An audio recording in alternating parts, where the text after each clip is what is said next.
Good evening. We're almost there, only a week until Christmas, and I hope your Advent has been engaging and you are ready to relax and soak in the true spirit of Christmas.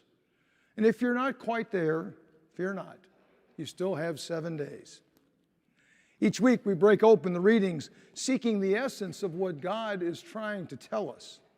One way to do that is to put ourselves in the story, imagining what it would be like, what it would sound like, how the people would react, how we might feel if we were in that situation.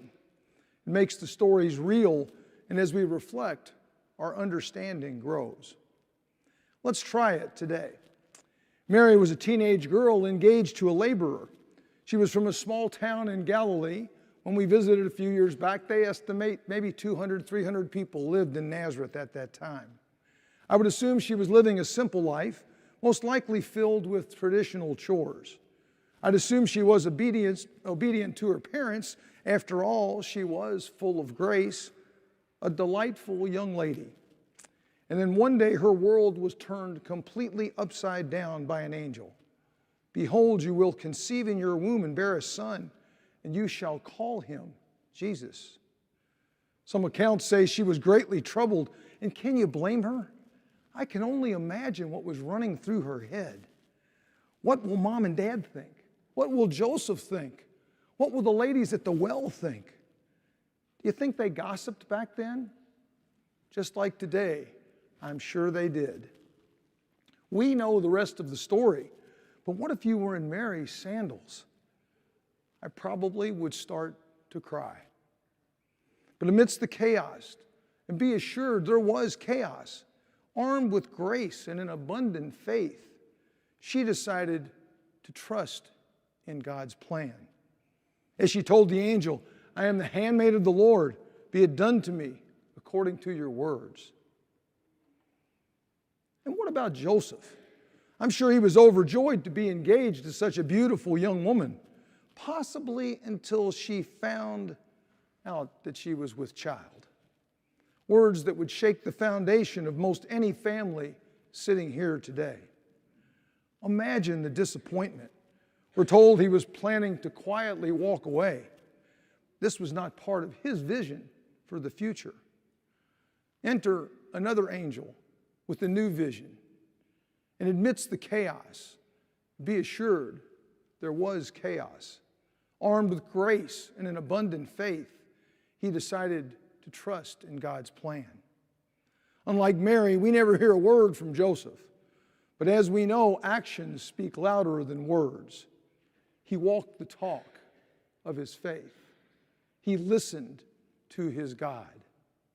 Trusting in God's plan, surrendering our will to his will, is the path to happiness.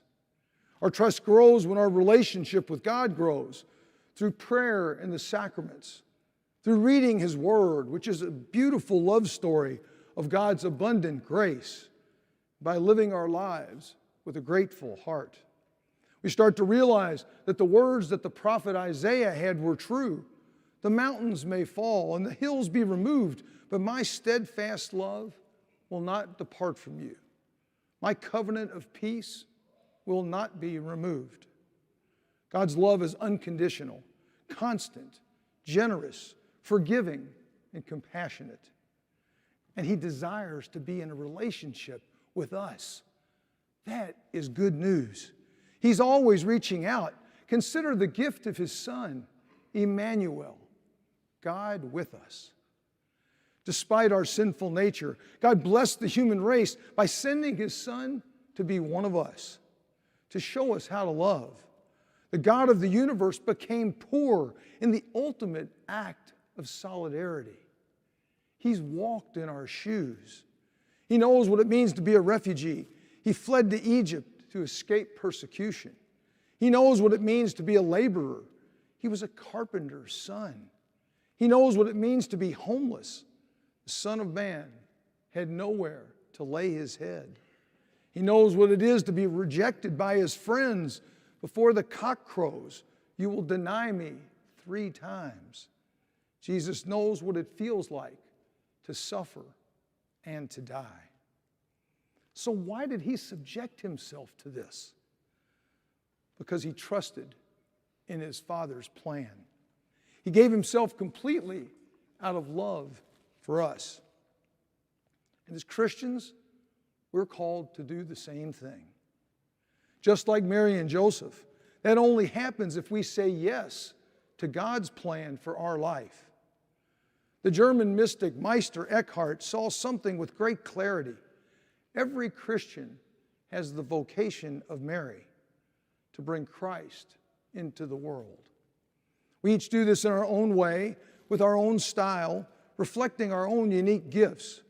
But we do it the same way Mary did, armed with grace and with our faith. We abandon our projects and plans, our sense of the good life, and consent to God's purpose working through us. As an example, Jesus works through us to look out for those in need. Catholic Charities all over the world, but right here in Louisville, has over 10 programs to welcome, strengthen, and empower clients while giving us a chance to live and put our faith in action. St. Vincent de Paul houses, feeds, and supports those in need with compassion and dignity. 28 parish conferences, including one right here at St. Pat's, provide emergency assistance to those who come to the parishes looking for assistance. Angel tree programs, like the one we just completed, or one that they're doing at St. Boniface as well, delivered stacks of gift cards to agencies like Central Latino in Shelbyville, Sister Visitor in the West End, and the St. Vincent de Paul Santa Shop. I know Sister Visitor and St. Vincent de Paul, they helped a little over 500 families and nearly 1,600 kids as part of those efforts. Making Christmas a little more merry for those in need. What did St. Teresa of Avila say? Jesus has no hands and feet but ours. Our participation in those or similar programs give us the opportunity to welcome and care for Christ as found in the marginalized.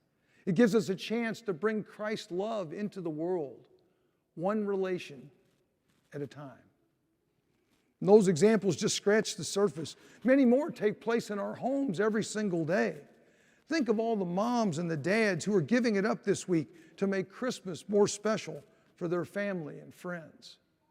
Whenever we give ourselves for the good of another, we are being Christ to that person, because that's exactly what Christ did for us.